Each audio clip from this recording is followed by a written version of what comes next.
Assalamu alaikum dear students, myself Naveed Ahmed. I'm here to teach you biology for grade 12. We were discussing chapter number 17 and the topic is human nervous system. यानी कि हम आपके बारे पढ़ने जा रहे हैं. Question is that कि हमारे पास different structures हैं brain के अंदर.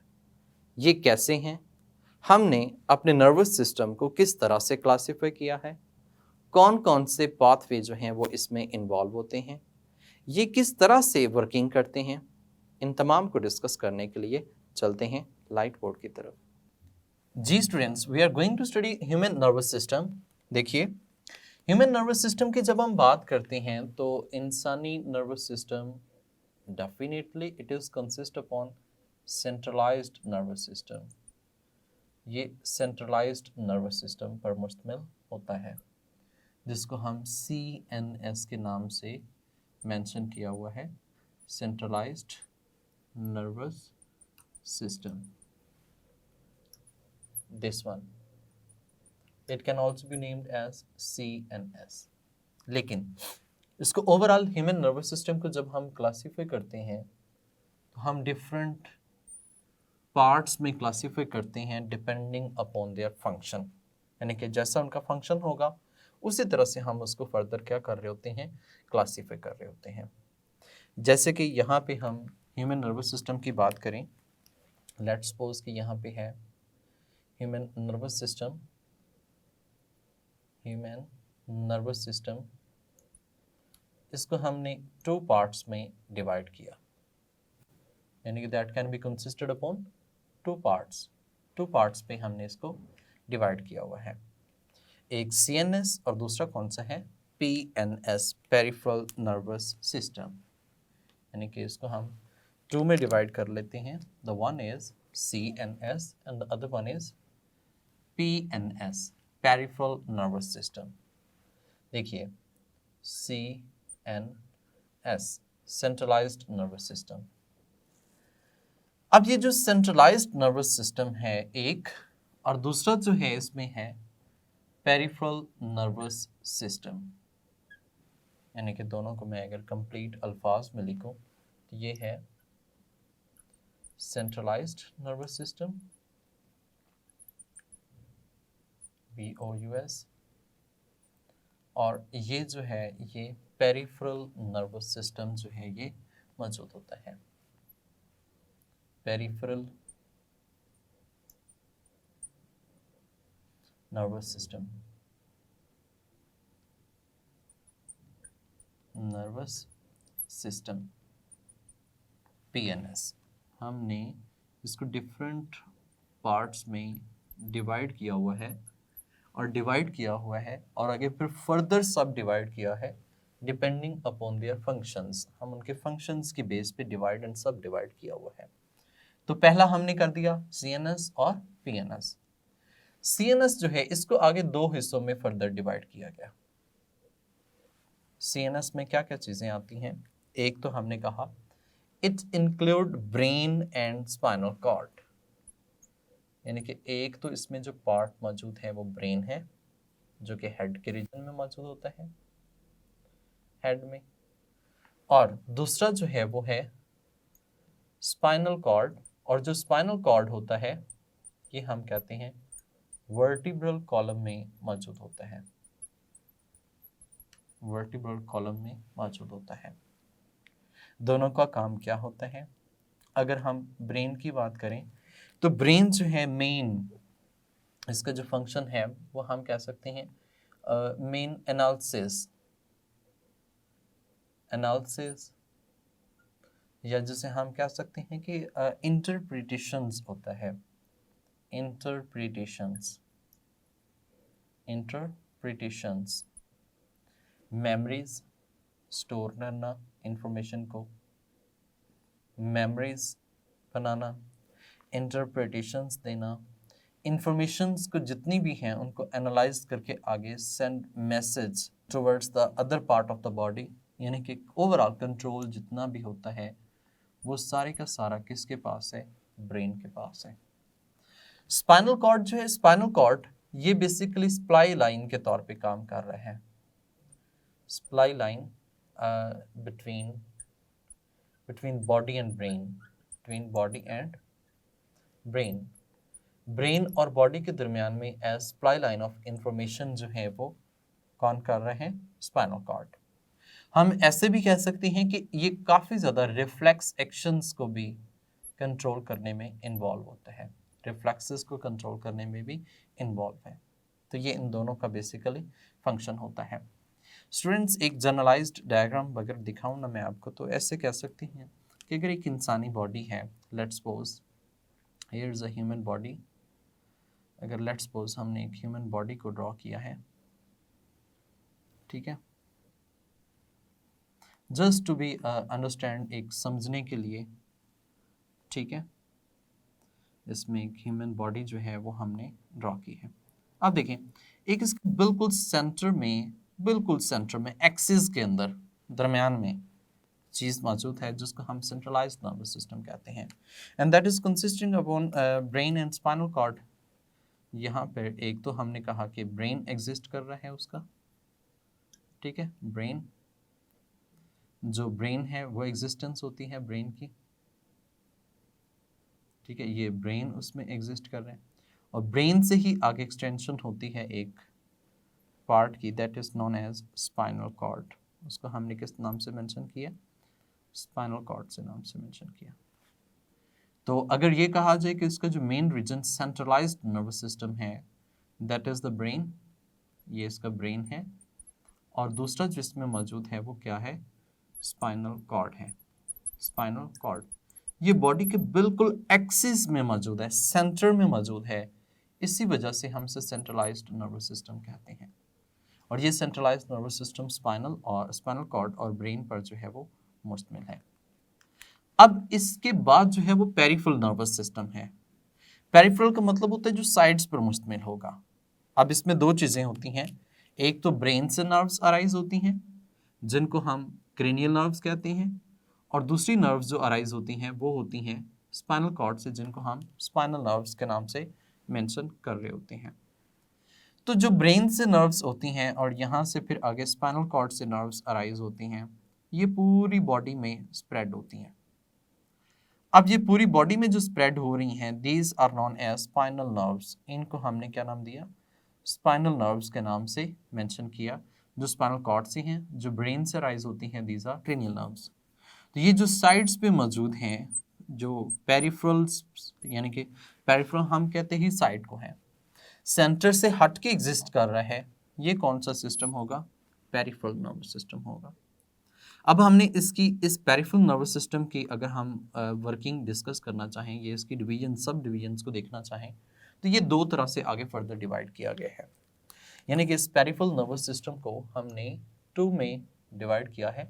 इसमें बेसिकली क्या मौजूद होता है, it consisted upon the nerves and ganglia. ये नर्व्स और सिर्फ गैंग्लिया पर मुश्तमिल होता है, जो हमने पेरिफेरल नर्वस सिस्टम की बात की है। तो इसमें बेसिकली पाथवे एग्जिस्ट करते हैं। ये जो पाथवे एग्जिस्ट करते हैं, एक साइड पे हमने कहा these are sensory pathway, sensory pathway, ठीक है। ये जो सेंसरी पाथवे होगा, इसमें हम कहते हैं कि सेंसरी नर्व्स इन्वॉल्व होती हैं। दूसरा जो पाथवे है वो कौन सा होगा, मोटर पाथवे है, जिसमें मोटर नर्व्स जो हैं वो शामिल होती हैं। यानी कि सेंसरी पाथवे जो है वो यहाँ पे बॉडी के जितने भी रिसेप्टर्स हैं, रिसेप्टर से मैसेज कहाँ तक लेकर आएगा, CNS तक लेकर आएगा। यानी कि sorry, I am going to say you that receptor से CNS तक, रिसेप्टर टू CNS। और इसमें जो नर्व्स इन्वॉल्व होती हैं, दीज आर सेंसरी नर्व्स। ये नर्व्स जो इसमें इन्वॉल्व हैं वो किस तरह की होती हैं, सेंसरी नर्व्स शामिल होती हैं। स्टूडेंट, ये जो सेंसरी नर्व्स होती हैं, ये सिर्फ मैसेज रिसेप्टर से कहाँ तक लेकर आएंगी, CNS तक। और इस पाथवे को हमने सेंसरी, यानी कि बॉडी के डिफरेंट पार्ट्स हैं ना, डिफरेंट रिसेप्टर से मैसेज आएगा CNS तक, and that pathway is known as sensory pathway. इसके अलावा कुछ हो ही नहीं सकता। यानी कि जो भी इंफॉर्मेशन रिसेप्टर कलेक्ट करेंगे, that will be sent to the CNS, वो CNS की तरफ भेजी जाएगी। CNS के अलावा किसी और के पास जा ही नहीं सकती। जबकि मोटर पाथवे की बात करें, यानी कि मोटर पाथवे की बात करें, तो इसमें मोटर नर्व्स इन्वॉल्व होती हैं। And you know that motor nerves होती हैं that will send message from CNS to the different parts of the body, और वो डिफरेंट पार्ट्स की तरफ जो सेंड कर रही हैं दैट इज इफेक्टर, वो इफेक्टर को सेंड कर रही होती हैं। स्टूडेंट्स, यहाँ पे हम ये बात करते हैं कि अगर तो मैसेज सीएनएस से लेकर इफेक्टर को जा रहा है, किसको जा रहा है? इफेक्टर को। और ये जो मेथड है इसमें जो सीएनएस से इफेक्टर की तरफ जा रहा है, ये कौन कैरी करेगा? मोटर न्यूरॉन्स करेंगे, यानी कि मोटर नर्व्स जो हैं वो इसमें शामिल होती हैं। स्टूडेंट्स, जो मोटर नर्व्स होती हैं सीएनएस से इफेक्टर की तरफ जा रही हैं। अब इफेक्टर क्या चीज होती है? इफेक्टर, यू नो दैट कि इसमें जो है वो मसल्स हो सकते हैं, ग्लैंड्स हो सकते हैं, बाकी बॉडी पार्ट्स हो सकते हैं जो कि इफेक्टर में शामिल होते हैं। So the question is that कि अगर वो सीएनएस से इफेक्टर तक जा रही है तो दो तरह से होगा। एक ये है कि हमारी मर्जी के मुताबिक, और एक हमारी मर्जी के मुताबिक नहीं होगा। तो डेफिनेटली जो हमारी मर्जी के मुताबिक है वो सोमैटिक है, और जो ऑटोमेटिक है वो कौन सा होगा? ऑटोनोमिक नर्वस सिस्टम कहलाता है। यहाँ पे ये पाथवे जो है वो हम कह सकते हैं फर्दर टू में जो है वो डिवाइडेड हो सकता है। वो टू में जो डिवाइडेड हो सकता है वो कौन कौन से हैं? इसमें हमने कहा कि that is further divided into the two, ये फर्दर टू में डिवाइडेड है। और जो टू में डिवाइडेड है द वन इज, जिसमें एक जो शामिल होता है वो सोमैटिक नर्वस सिस्टम शामिल होता है। सोमैटिक नर्वस सिस्टम में शामिल होता है। सोमैटिक नर्वस सिस्टम या सोमैटिक पाथवे भी कहते हैं, सोमैटिक नर्वस सिस्टम में शामिल होता है। सम एसएनएस भी कहते हैं। सोमैटिक नर्वस सिस्टम हमारी अपनी मर्जी के मुताबिक है। सो इसमें जो एक्शंस इन्वॉल्व होंगे, यानी कि सोमैटिक नर्वस सिस्टम में, ये हम कह सकते हैं सीएनएस से इफेक्टर तक हैं। तो ये सीएनएस से इफेक्टर जो हैं ये वॉलंटरी एक्शंस होते हैं। कैसे एक्शंस होंगे? वॉलंटरी, हमारी मर्जी के मुताबिक होंगे। हम ऐसे कह सकते हैं कि इसमें जो इन्वॉल्व हैं वो कौन से इन्वॉल्व हो सकते हैं? वो मसल्स जो हैं, इसमें स्पेसिफिक मसल्स, स्केलेटल मसल्स को जो ऑर्डर दिया जाता है ये हमारी मर्जी के मुताबिक है, स्केलेटल मसल्स। और जो भी एक्शन हम अपनी विल से कर रहे हैं that will come into somatic nervous system, वो सोमैटिक नर्वस सिस्टम में आता है। इधर इसमें स्पेसिफिकली हमने जो पॉइंट आउट किया है वो मसल्स की तरफ, स्केलेटल मसल्स की तरफ जो मैसेज सेंड आउट हो रहा है वो सोमैटिक नर्वस सिस्टम में शामिल होता है। The other thing is that कि हम जो यहाँ पे बात कर रहे हैं वो ऑटोनोमिक नर्वस सिस्टम होगा, जो हमारी मर्जी के मुताबिक नहीं है, ऑटोमेटिकली जनरेट होता है। That is known as autonomic nervous system. हमने इसको ऑटोनोमिक नर्वस सिस्टम के नाम से मेंशन किया है। ऑटोनोमिक नर्वस सिस्टम कहा है। ये जो ऑटोनोमिक नर्वस सिस्टम है इसे हम सिंपल ANS के नाम से मेंशन किया। ANS, autonomic nervous system. It is not according to our will power, ये हमारे विल के मुताबिक नहीं है। So it is involuntary actions. ये कैसे एक्शन होंगे? इनवॉलंटरी एक्शंस होंगे, यानी कि हमारे एक्शंस हमारी मर्जी के मुताबिक ये नहीं हैं। इसमें स्पेसिफिकली जो मूवमेंट हम कह सकते हैं, जो इन्वॉल्वमेंट कह सकते हैं, वो होती है किसकी? स्मूथ मसल्स की। यानी कि स्मूथ मसल्स को मैसेज भेजना हो तो कौन से भेजेगा? Autonomic nervous system. Heart beat जो होती है ये भी ऑटोनोमिक होती है। ब्रीदिंग रेट जो है ये भी ऑटोनोमिक है, ठीक है। तो ऐसे तमाम जो कि हमारी अपनी मर्जी के मुताबिक नहीं है वो किस में आती हैं? ऑटोनोमिक नर्वस सिस्टम में आते हैं। स्टूडेंट्स, क्या ये ऑटोनोमिक नर्वस सिस्टम हमेशा सेम रहते हैं या फिर इनको भी फर्दर डिवाइड किया जा सकता है? जाहिर सी बात है इनको भी हम फर्दर डिवाइड कर सकते हैं, बिकॉज क्योंकि ये हमेशा सेम तो नहीं रहते, एक्शंस ऐसे सेम तो नहीं है। कुछ ऐसी कंडीशंस होती हैं जिसमें हमें बहुत ही इमरजेंसी की सिचुएशंस में प्रिपेयर होना पड़ता है, एक। और दूसरा हम ये कह सकते हैं कि जब इमरजेंसी की सिचुएशन में प्रिपेयर करती हैं तो उसमें क्या क्या चेंजेस होती हैं और क्या क्या चीज़ें इन्वॉल्व हो सकती हैं।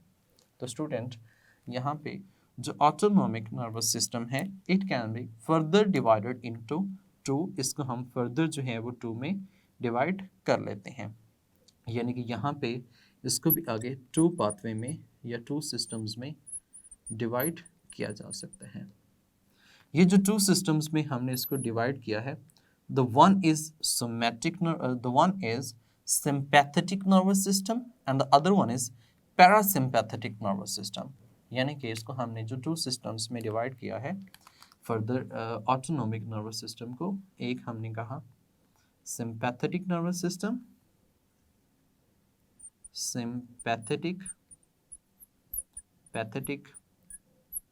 नर्वस सिस्टम, और दूसरा जो है वो कौन सा है, पैरासिम्पैथेटिक नर्वस सिस्टम, यानी कि एक सिंपैथेटिक है दूसरा पैरासिम्पैथेटिक नर्वस सिस्टम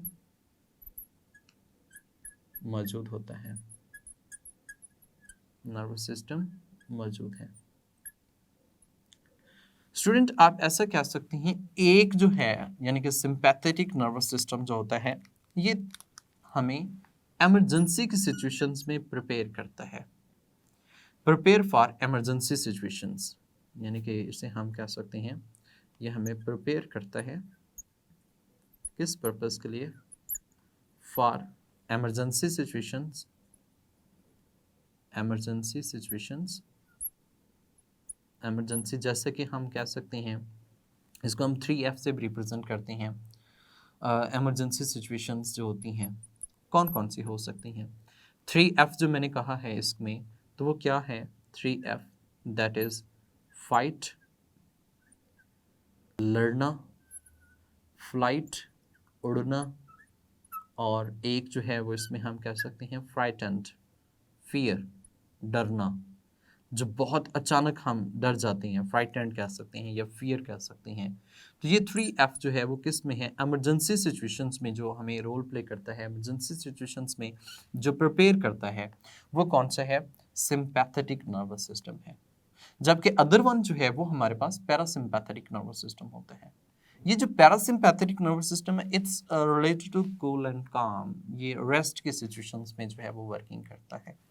यहाँ पे कहा कि जो पैरासिम्पैथेटिक नर्वस सिस्टम है ये हमें किस पर्पस के लिए, रेस्ट की कंडीशंस में, रेस्ट में हेल्प करता है। तो इसे हम 3 वर्ड्स में 3R से भी रिप्रेजेंट करते हैं, रेस्ट, रिलैक्स और रिमिनेशन, रिमिनेशन, रिमिनेशन, ये जो 3R हैं वो किस में आते हैं, पैरासिम्पैथेटिक नर्वस सिस्टम में आते हैं।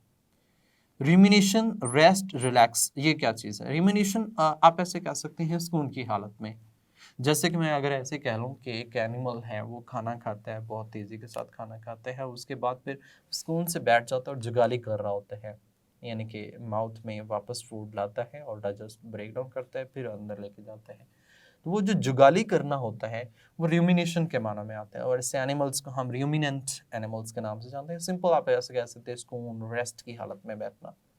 तो स्टूडेंट ये दोनों सिस्टम एक दूसरे के एंटागोनिस्टिक जो है वो वर्किंग कर रहे होते हैं। मिसाल के तौर पर अगर मैं आपसे ये कहूँ कि एक एनिमल है, फौरी तौर पे वो डर जाता है, जैसे वो डरेगा तो उसकी हार्ट बीट क्या हो जाएगी, तेज हो जाएगी। That is the role of sympathetic nervous system, fear. या पर अगर फाइट के लिए एग्री होता है, रेडी होता है, तो फिर भी उसकी हार्ट बीट क्या हो जाती है, तेज हो जाती है। सो उसको नॉर्मलाइज करना, रेस्ट की कंडीशन में लाना, वापस स्टेबल करना, वो किसका काम होगा, पैरासिम्पैथेटिक नर्वस सिस्टम का काम होगा। सो यहाँ पे जो ब्रेन में ऑटोनॉमिक नर्वस सिस्टम है, सो ये दो तरह से रोल प्ले करता है। एक हमने कहा कि सिंपैथेटिक नर्वस सिस्टम, और दूसरा हमने कहा that is parasympathetic nervous system जो इसमें इन्वॉल्व होता है। स्टूडेंट अगर मैं ओवरऑल डिवीजन को, सब डिवीजन्स को बताऊं तो हमने बेसिकली क्या किया है, हमने ह्यूमन नर्वस सिस्टम को डिवाइड किया है, डिवाइड करने के बाद फिर इसको फर्दर सब डिवाइड किया है, और ये डिवाइड सब डिवाइड्स किसकी बेस पे किया है, बेस अपॉन फंक्शन। ये फंक्शंस की बेस पे हमने इसको फर्दर डिवाइड एंड सब डिवाइड जो है वो किया है। तो मेनली हमने सीएनएस पीएनएस में जो बिल्कुल सेंट्रलाइज एक्सेस में है वो CNS like brain and spinal cord, जो पेरिफेरल साइड्स पे मौजूद है वो कौन सा है, पेरिफेरल नर्वस सिस्टम एग्जिस्ट कर रहा है। देखिए जो सीएनएस है इसमें स्पाइनल कॉर्ड ब्रेन शामिल होता है, जबकि पेरिफेरल नर्वस सिस्टम की बात करें तो उसमें नर्व्स और गैंग्लियंस पर मुश्तमिल ये सारा सिस्टम मौजूद होता है। अब अगर हम देखें पीएनएस को तो इसको हमने सेंसरी पाथवे मोटर पाथवे में डिवाइड किया। सेंसरी पाथवे का मतलब ये है कि रिसेप्टर से सीएनएस तक लेकर आना, जबकि जो मोटर पाथवे है इसका मतलब ये है कि ये सीएनएस से इफेक्टर तक लेकर जाएंगे। अब ये तो पाथवे यहाँ पे खत्म हो जाता है कि हमेशा जो है वो सीएनएस रिसेप्टर से सीएनएस तक आएगा, लेकिन यहाँ पे ये पाथवे दो तरह से हो सकता है, एक आपकी मर्जी के मुताबिक और एक आपकी मर्जी के मुताबिक नहीं होगा, यानी कि ऑटोमेटिक होगा। जो आपकी मर्जी के मुताबिक है वो सोमैटिक नर्वस सिस्टम, जो आपकी मर्जी के मुताबिक नहीं है ऑटोमेटिक है वो autonomic nervous system. Autonomic nervous system में भी दो तरह से हो सकता है, एक जब वो आपके इमरजेंसी सिचुएशंस में प्रिपेयर करता है जैसे फाइट फ्लाइट फियर, और एक जब आप रेस्ट की कंडीशंस में आ जाते हैं, रिलैक्स में आ जाते हैं, यूमिनेशन करते हैं, यानी कि उस चीज़ को नॉर्मलाइज करने के लिए होता है, उसमें आ जाता है। सो ये ओवरऑल हमने क्लासिफिकेशन पढ़ी है ह्यूमन नर्वस सिस्टम की। नाउ नेक्स्ट जो हम डिस्कस करने लगेंगे, हम हर एक पार्ट को डिटेल में इनकी वर्किंग जो है वो डिस्कस करेंगे। जी स्टूडेंट्स, हम यहाँ पे डिस्कस कर रहे थे क्लासिफिकेशन ऑफ नर्वस सिस्टम। तो ह्यूमंस के अंदर हमने डिफरेंट पार्ट्स में क्लासीफाई किया, जैसे कि एक बिल्कुल सेंटर में सेंट्रल नर्वस सिस्टम है और उसके सराउंडिंग्स पेरिफेरल साइड्स पे जो है वो पेरिफेरल नर्वस सिस्टम है। तो ये किस तरह से ऑर्गेनाइज्ड है, कौन कौन से पाथवे हैं, वी हैव स्टडीड इट।